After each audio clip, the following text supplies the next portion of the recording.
Como que a psicanálise ela define os ciúmes, professor? Freud, ele vai descrever 3 tipos de ciúmes.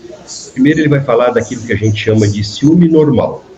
Eu, particularmente, adoro quando ele diz isso, porque a gente está vivendo num mundo onde tudo é algo patológico, tudo é abuso, tudo é complicado, tudo é errado, tudo é feio. E ele vai dizer que é normal ter ciúme. O ciúme faz parte da relação e da própria construção do amor. Depois a gente tem o ciúme projetado e tem o ciúme alucinado. O ciúme projetado e o ciúme alucinado seria aquele ciúme que eu me vejo no outro, que tem a ver com o mecanismo de defesa-projeção, aonde eu tenho desejos que eu tento impedir que venham à tona. Então eu projeto isso no outro. O outro tivesse esses desejos, mas no fundo quem tem sou eu, que é a pessoa que é traidora e que desconfia que o parceiro está traindo, tem desejos de trair, gostaria de trair. E o ciúme alucinado tem a ver com uma psicose. Acho que é legal a gente pensar no ciúme dentro das estruturas clínicas. Eu acho que essa aqui é uma coisa bem bacana a gente dizer, porque o ciúme não está desintegrado da pessoa, ele se integra à pessoa. Então a gente pode dizer que nós teríamos o ciúme neurótico obsessivo, o ciúme psicótico, o ciúme borderline, o ciúme perverso, né? Se esses ciúmes fosse integrado a essa maneira da gente reagir às limitações do amor. Como que você consegue identificar o ciúme patológico quando passa a ser um problema, tanto para a pessoa que sente os ciúmes, quanto para a pessoa que é alvo desses ciúmes? Ciúme, em castelhano, é radical da palavra zelo. Né? Ele pode dizer que ciúme normal seria esse zelo. Tá. Né? Da maneira... A gente pode até parafrasear o texto bíblico lá, que é o mais conhecido da Bíblia, de Coríntios 13, que fala do amor, né? Ele diz assim que o verdadeiro amor não arde em ciúmes. Mas ele não diz que o verdadeiro amor não tem ciúmes. Porque é impossível meio você ter uma relação amorosa sem se relacionar com o ciúme, né? Mas acho que esse ciúme mais patológico tem muito a ver com as inseguranças, né? Então, o ciúme que seria normal seria esse ciúme do zelo. E o ciúme patológico seria um ciúme onde, por eu não ser uma pessoa fálica, ou por eu ser fálico demais, que daí vai gerar perfeição, né? E acomete. Então, a gente poderia causar, assim, aquela pessoa, exemplo, que é tão insegura, que é tão absolutamente insegura, que ela acha que ninguém seria absolutamente capaz de a amar. Então, quando ela tem alguém que a ama, ela desconfia desse amor. Porque como posso ser amado se na minha constituição do sujeito, pai e mãe, eu não fui amado dentro de casa, eu não fui amado pela função paterna, pela função materna? Então, ela desconfia desse amor como se ele não fosse natural, como se ele não tivesse integrado a sua vida. Aí ele vai pedir segurança e ele vai desconfiar da segurança. Tipo assim, tem o teu celular. Se você vê o celular hoje, você nunca mais vai querer ver? Não, porque quando você vai me der o celular, provavelmente você me escondeu o que era para eu ver. Então ela confia até os sinais de segurança que o parceiro me dá. O que está por trás, né, desse ciúmes excessivo? É sempre sobre o outro ou é um reflexo interno, é mais sobre mim? De quem sente, na verdade, os ciúmes? O sujeito, ele se constitui a partir do outro. Então, nós somos alguém a partir do outro. Quando nós nos relacionamos com amor, a gente revive a nossa fantasia de amor infantil. Né? E nessa fantasia de amor, eu quero ser tudo para o outro. Então, o filhinho, a filhinha, tem a fantasia de que o pai esteja plenamente feliz só pelo fato dele existir.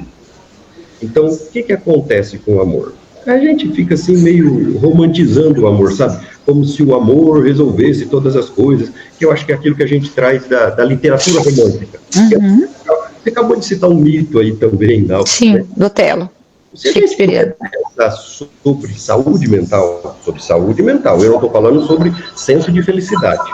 Se a gente puder pensar sobre saúde mental, o amor faz mais mal para a saúde mental do que bem. No seguinte sentido, quando eu amo, as minhas vulnerabilidades, as minhas fraquezas, as minhas inquietudes se escancaram. Como se eu não tivesse mais condições de cuidar delas. Porque agora eu não me basto, eu preciso me relacionar com esse outro. Aí eu revivo esse movimento que eu tenho dentro de casa, de me colocar na minha relação com os irmãos, na minha relação com a mãe. Por isso que o amor infantiliza a gente. Mas infantiliza não no sentido de nos deixar infantis, não é isso que eu estou dizendo, não. Mas infantiliza porque é uma relação da criança com os adultos. Né? Então, se a gente puder pensar em saúde mental, é melhor ficar sozinho.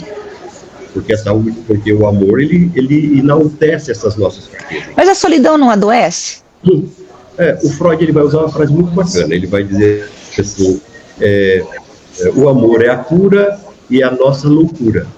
Em últimas instâncias, precisamos amar para não adoecer. A subjetividade se faz na contradição.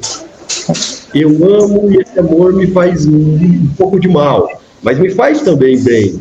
E por que eu amo se me faz mal? Porque eu não consigo deixar de amar.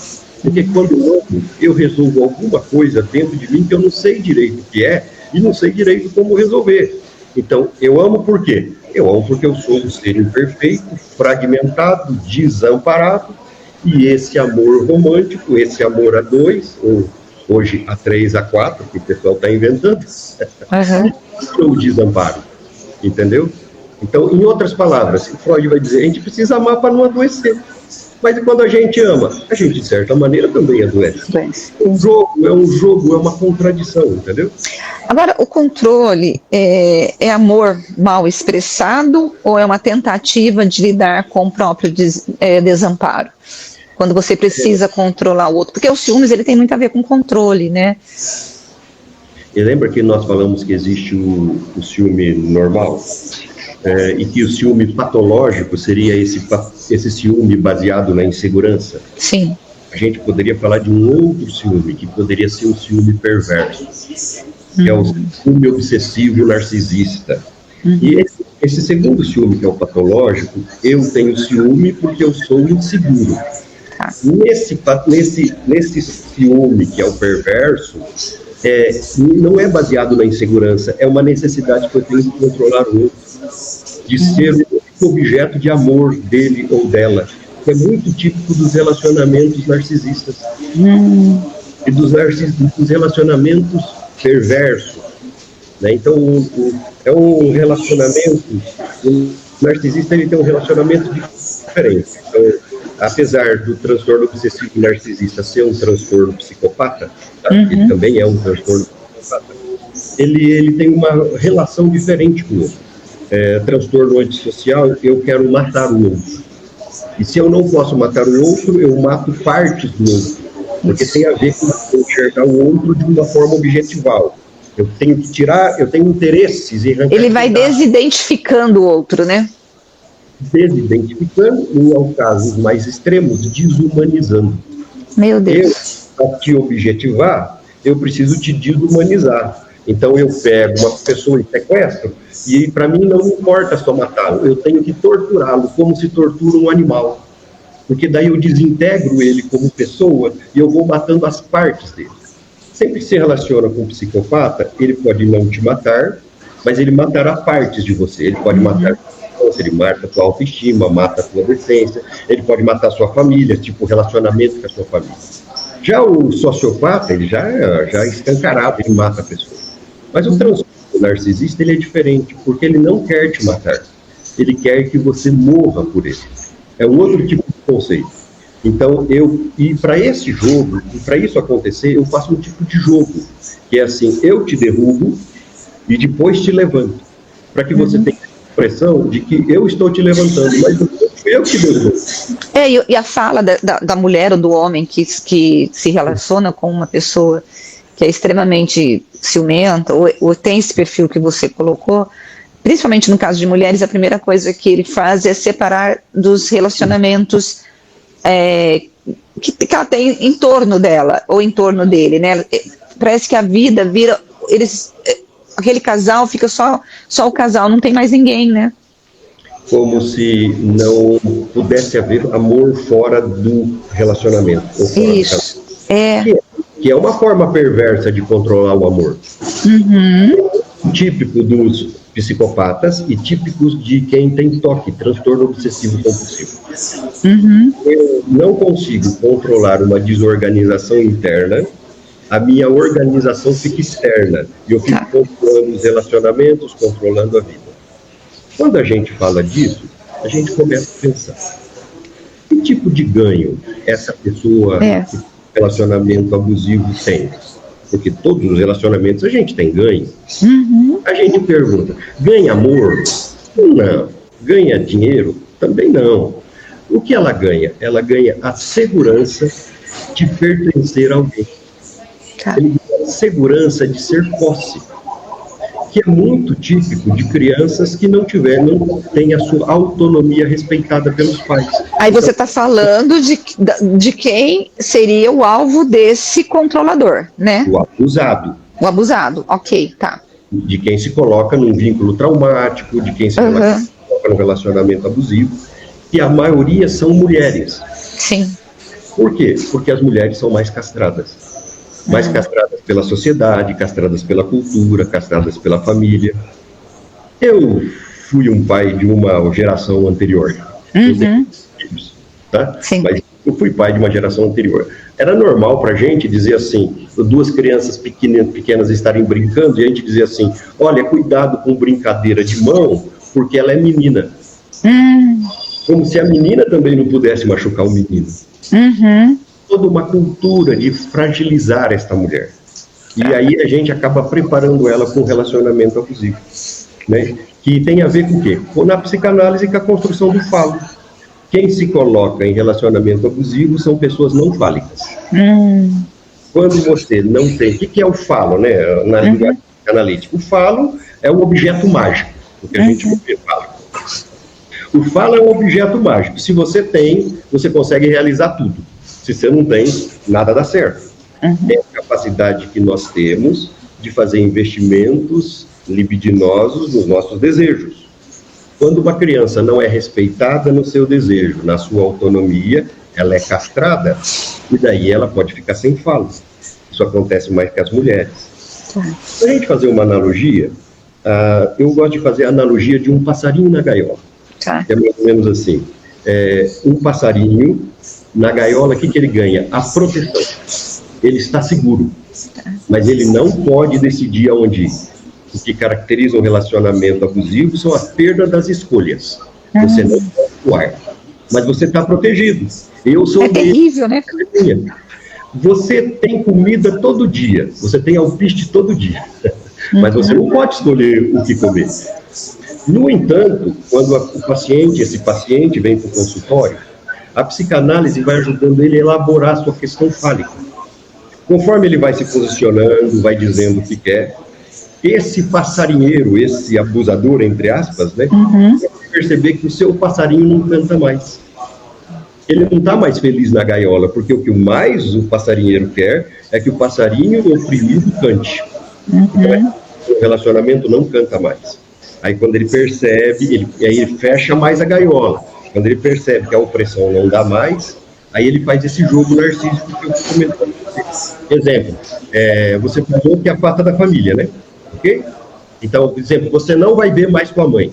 Você não pode ir lá, porque ela brigou comigo. Você não. Aí quando vê esse passarinho triste, ele vai lá e diz, arruma tuas coisas, entra aqui no carro. Mas onde nós vamos? Você vai saber. Aí ele a leva para ver a mãe, para dar a ilusão a ela de que ele é que está levando a mãe, mas foi ele que atirou da mãe. Pois é, entendi. É um narcísico. Então, esse ciúme não é um ciúme normal, nem é um ciúme patológico, é um ciúme perverso. Tem a ver com a perversão. E o problema perverso é que a perversão não tem limite. Ele sempre vai oprimir mais, escravizar mais, entendeu? Ele sempre apertará mais essa pessoa para que ela não se liberte. E daí existe, por exemplo, um iPhone, existe um carro. Um dia eu vi uma pessoa assim, que ela estava falando, ai, o meu marido, ele me oprime, o meu marido me esculacha, mas ele me deu um iPhone. Aí eu vi para ela e falei, gaiola de ouro também é gaiola. Não é Nós estamos falando de um relacionamento afetivo entre homem e mulher, mulher e mulher, ou homem e homem. Não estou falando de gênero, mas estou falando desse amor erótico. Mas a gente também tem a questão de ciúmes quando a gente vai para os relacionamentos profissionais. Por exemplo, se a gente vê grandes sofrimentos ou grandes puxadas de tapetes por conta dos ciúmes. A explicação é a mesma, né, Márcio? Ou não? A explicação é a mesma, no sentido de eu me fazer em relação ao outro. Isso. Eu só tenho ciúme do meu parceiro, né? Do meu colega de trabalho, que pegou o meu emprego, pegou aquela minha promoção, se aquela promoção fizer de mim uma pessoa de maior valor. Tá. Só se isso tiver valor para mim, é que eu vou ser atravessado, que eu vou ser afetado. Tá? E isso, para mim, Rose, tem muito a ver com a relação dos irmãos. Eu tive muitos irmãos, eu não sei você, né? Tive bastante. Os irmãos, na relação dos irmãos, é um treino para a fraternidade, porque a gente aprende a ser chantageado, aprende a ser confundido, aprende a levar a culpa do outro, a gente aprende também a chantagear. Mas a gente também aprende a ser amado, cuidado, né? Porque eu não sei na tua família, mas na minha era assim, eu posso brigar com ele, mas você não pode. Exato. Mas o que você disputava? O que a gente disputa? Eu tinha 4 irmãos. A gente disputa o amor dos pais. E o que a gente disputa? O que incomoda a gente? O que causa incômodo? Exemplo, você vai lá, o pai coloca a Coca-Cola para um e diz assim, pai, o senhor colocou mais Coca-Cola para mim do que para ele. O pai diz assim, mas você só gosta de Fanta. Você diz, não me interessa. Nós não estamos falando de Coca-Cola, nós estamos falando de amor. O que incomoda a gente, como irmãos, é a ideia assustadora de que o nosso pai precisou de uma outra coisa para ser feliz que não seja a gente. Sim. E daí, nesse movimento, os filhos do meio ficam achatados. Porque o mais velho, eu fui o primeiro a ser desejado. Eu fui o último, depois de mim não precisou de mais ninguém. Agora, o filho do meio, meu pai, precisou de alguém antes de mim para ser feliz. E meu pai precisou de alguém depois de mim para ser feliz, porque eu não era suficiente, por causa dessa fantasia infantil. Agora, pensa num relacionamento a 2, a gente reviver essas coisas infantis. Sim. Agora, deixa eu te perguntar uma coisa. Amar quem nos machuca é uma forma de autossabotagem? Amar quem nos machuca é uma forma de autossabotagem, mas pode ser um espelhamento do modelo de amor. O primeiro relacionamento abusivo que a gente tem, e a primeira pessoa que nos amou e que nos feriu, foram os nossos pais. A relação que a gente tem com os pais é um relacionamento abusivo. Vamos ouvir frases dos pais, tá? Se você não fizer o que eu estou fazendo, eu vou te bater. Você vai ver quando chegar em casa. Vai para o teu quarto e não sai de lá. Quem manda aqui sou eu. Enquanto você estiver nesse teto, você tem que fazer o que eu quero. É o que o adulto fala no relacionamento abusivo. Entendeu? Então, nesse movimento, a gente entende que o mesmo pai, a mesma mãe que nos ama, também nos fere. E como fugir disso? Não tem muito jeito. Ele vai dizer assim, dê a melhor educação que você puder. Ele acreditava na educação, tá? Dê a melhor educação que você puder. Se esforce, faça o máximo. No final, será ruim. Agora, o que caracteriza uma relação onde há dependência emocional disfarçada de paixão ou até de amor aí? Como é que... Repete a pergunta. O que caracteriza uma relação de dependência emocional disfarçada de paixão ou amor? Quando a pessoa percebe ou se vê como uma dependente emocional de alguém? No amor, sempre haverá perdas. É impossível você ter um amor só de ganhos. Isso é traço psicopata. O amor normal, que a gente poderia dizer, é um amor que você vai perder alguma coisa. A grande questão é que, eu vou inventar uma palavra, tá? algumas coisas são imperdíveis. Tá? Então você não pode perder a sua decência, as suas escolhas, seus sonhos. Quando o preço para eu estar junto com esse outro tira de mim aquilo que me faz ser uma pessoa. Naquele momento não existe mais uma pessoa de verdade para amar, que é o traço da submissão. A submissão é o maior traço de um amor doente. Buda diz assim que a desgraça do amor é o apego. O amor, ele é um tipo de negociação afetiva. Eu entrego alguma coisa e recebo também uma outra. O que eu tenho que eu posso oferecer, o que também me é caro. E nessa negociação, quando você dá tudo e não recebe nada, você está lascado. Porque você está na mão do outro, né? Então, o que caracteriza esse relacionamento é a perda das suas escolhas. Quando não existe... E tem casais que fazem isso em nome do amor. Tipo assim, eles vão se aproximando tanto e desaparece o eu e você. E começa a surgir só um trem que eles chamam de nós. Então não tem mais a minha comida, é a nossa comida, não tem mais o meu amigo, é os nossos amigos. Só que quando acontece isso, as pessoas, na verdade, vão desaparecendo, né? Isso, um relacionamento abusivo, ele pode ser abusivo por ele ser muito ruim, e ele pode ser muito abusivo por ser muito bom. Porque você pode desaparecer nesse relacionamento, né?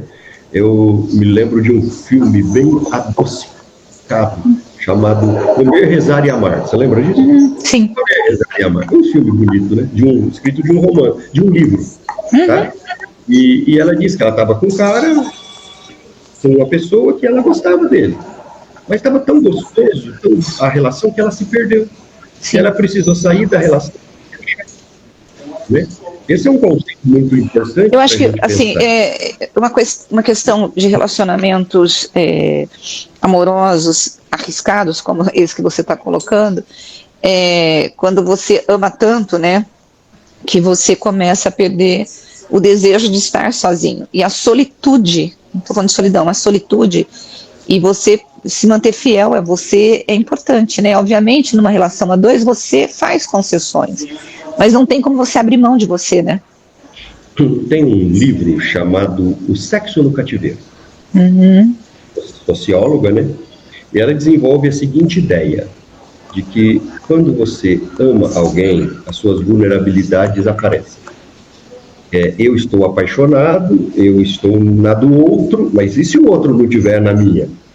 Então, e a gente vai usar um ritual, vai usar um processo para tirar essa segurança, que é a intimidade.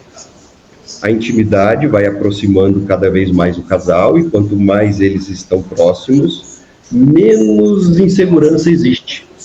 Porque daí ele está na minha e ela está na minha. Só que ela desenvolve a seguinte ideia, que o que tira o desejo, que é o tema básico da relação, é o excesso de intimidade.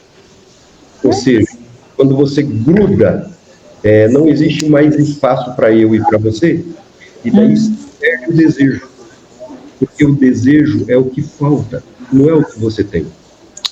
Então tem que ter sempre alguma coisa do outro que não é teu, que você não domina, que você não acessa, que é um mistério, para que você sempre deseje a pessoa que você escolheu. Entendeu?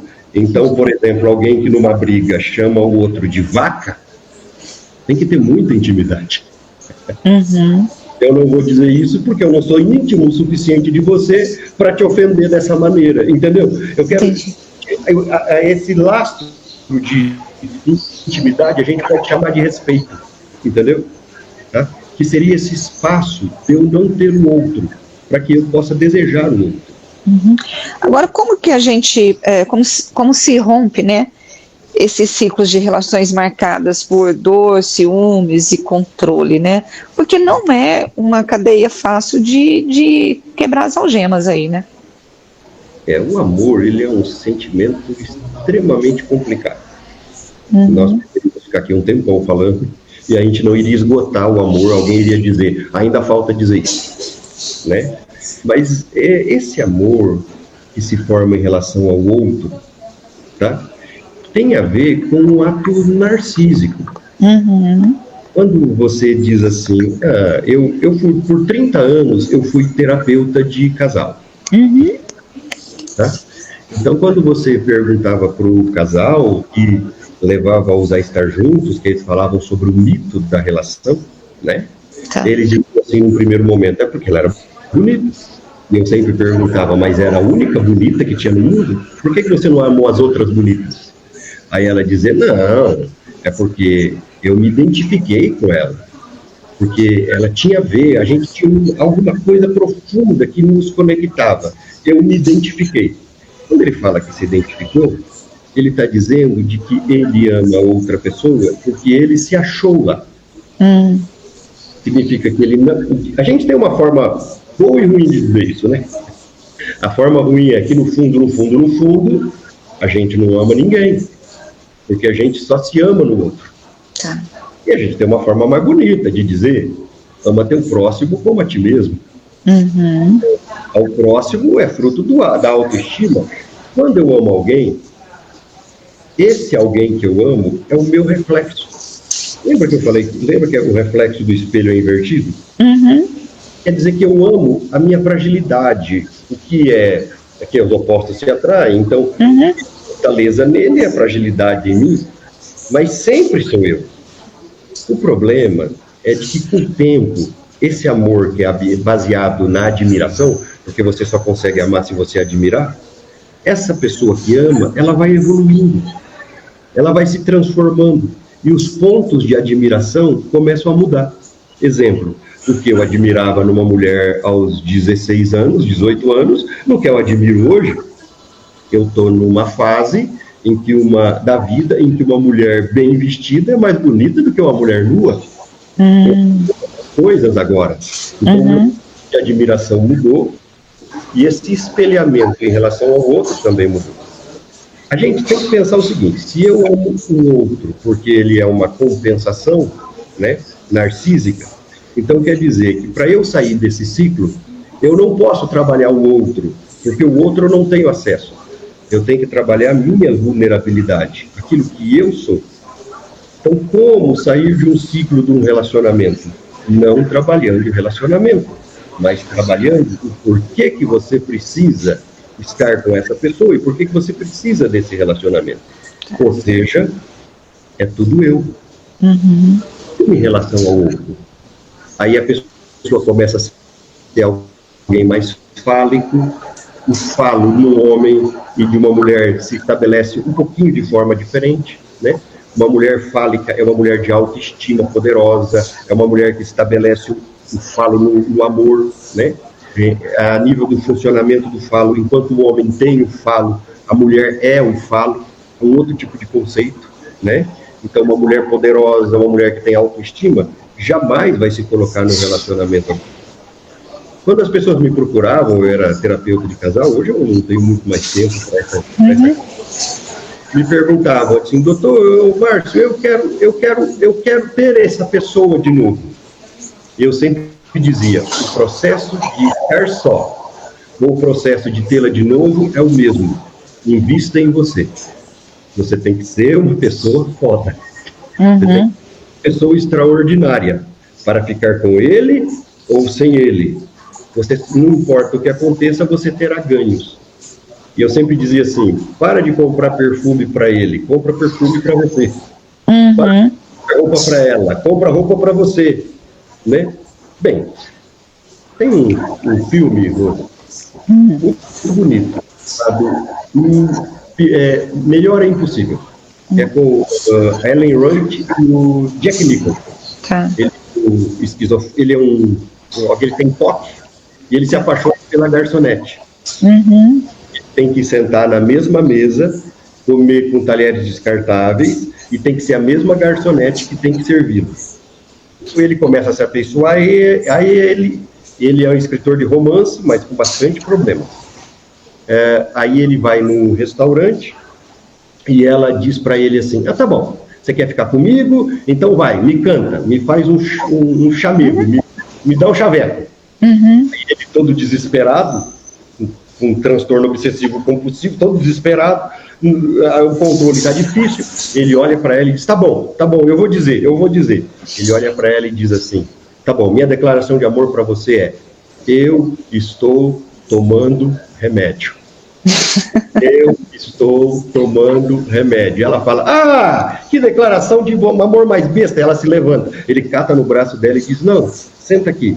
E ele diz, deixa eu te explicar, eu sou doente. Eu sempre soube que eu sou doente. E vou ao psiquiatra todo mês.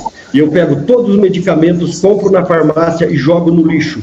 Eu faço isso por anos. Depois que eu conheci você, eu comecei a tomar os remédios. Nossa. Eu quero ser o melhor homem que eu puder ser para você. Pronto, né? Matou. Resolveu. Agora, qual que é o papel, né, da psicanálise no fortalecimento da autoestima de alguém que normalizou o sofrimento no amor? Quadros assim, são quadros muito difíceis, porque são quadros de fixação. A gente diz que são pessoas que têm aquilo que a gente chama de síndrome da infelicidade. Tá.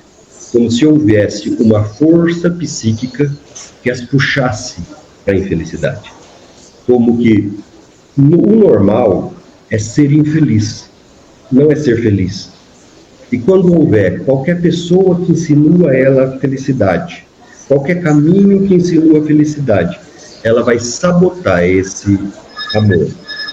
É uma personalidade masoquista, né? E ela, já que ela acredita que ela vai ter a infelicidade, ela tem um ritual de poder de antecipar esse sofrimento e trazer ela para agora, como se ela causasse isso. Tá. Entendeu? Então, todo homem vai me espancar. Então, eu acho alguém que me trate bem. Aí eu começo a provocá-lo, até avanço nele, até a hora dele me agredir. Aí eu falo, pronto, e eu me acalmo. Porque eu antecipei aquilo que lá no fundo a minha fantasia diz, que todos os homens vão me agredir. Entendeu? Isso acontece com muitas crianças adotivas, isso acontece com muitos relacionamentos de lares abusivos. Como tratar isso no consultório?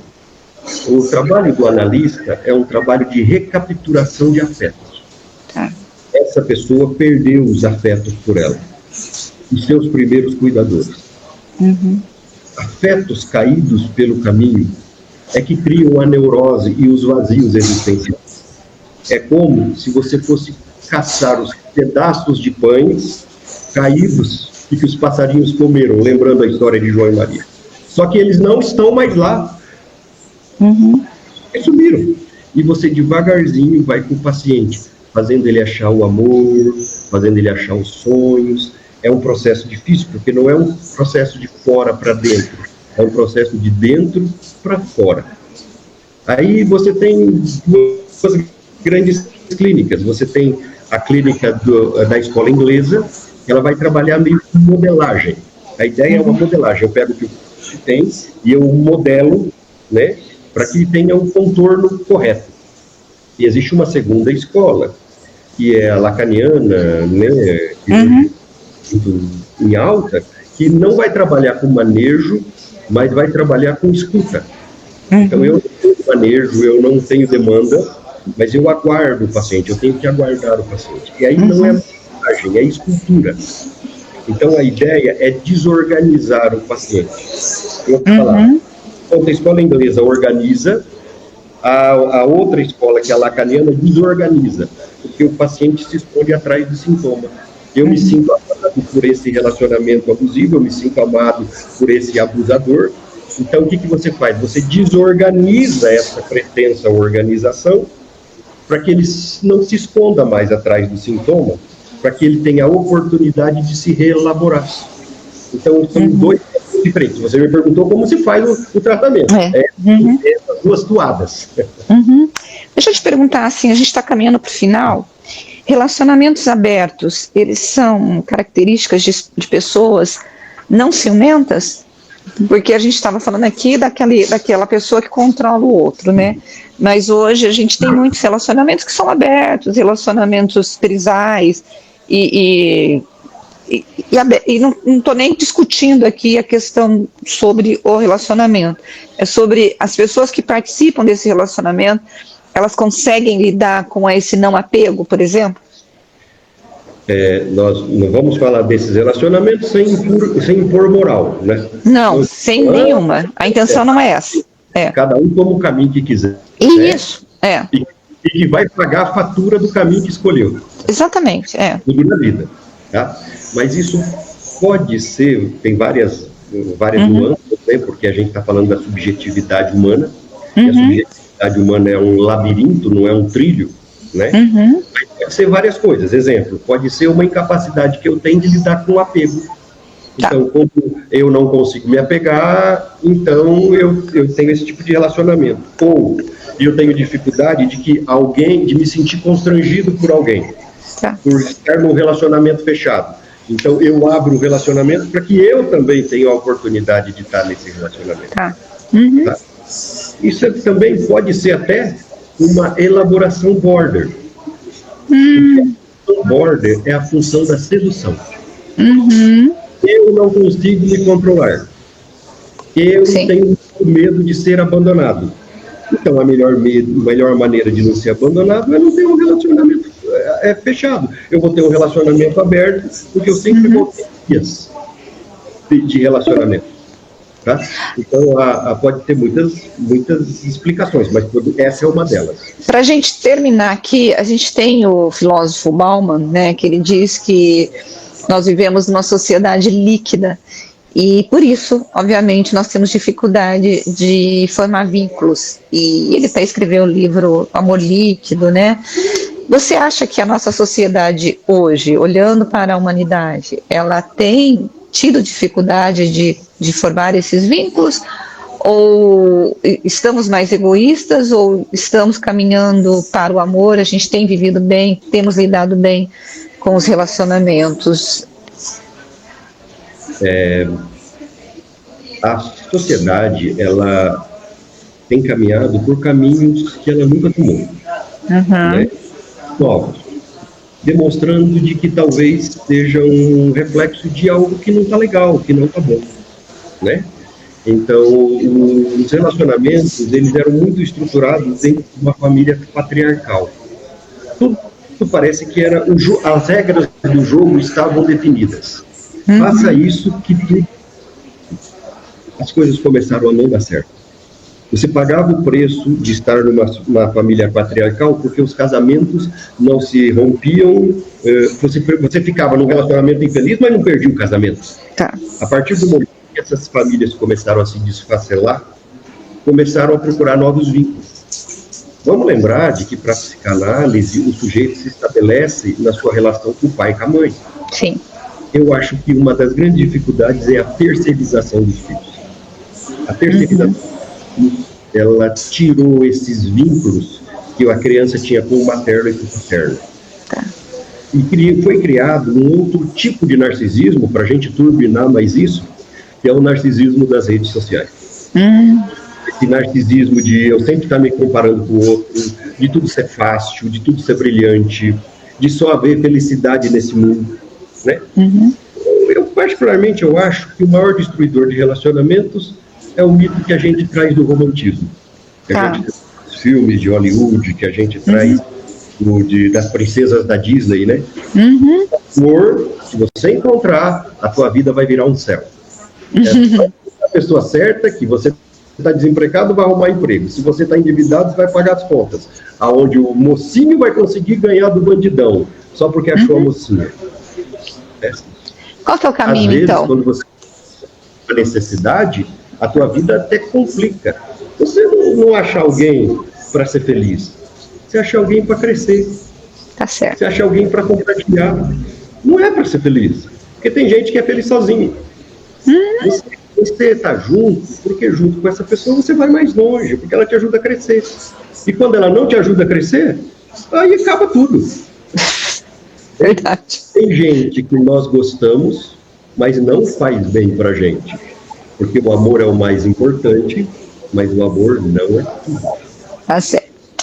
Professor, muito obrigada. Eu falei aqui com o Márcio Aurélio sobre amor, sobre ciúmes, sobre essa coisa que é muito desejada pelo ser humano, né? Muito obrigada e espero que a gente volte a conversar aqui no Freudcast. Um abraço a todos, um abraço. Bom, e eu vou ficando por aqui também. Espero que você tenha gostado do Freud Podcast desta semana. É um papo de amor, ciúmes. Quem nunca sentiu ciúmes, quem nunca amou, quem nunca quis ser amado, né? Esse é o desejo do ser humano. Mas a gente precisa entender que para estar num relacionamento, a gente precisa amar a gente primeiro. Amando você, você vai poder colocar limites, você vai saber como amar e você vai ser feliz ou não, né? Bom, gente, semana que vem nós voltamos com mais um psicanalista, uma psicanalista, mas com um grande tema para a gente poder conversar aqui no Freudcast. Beijo, tchau.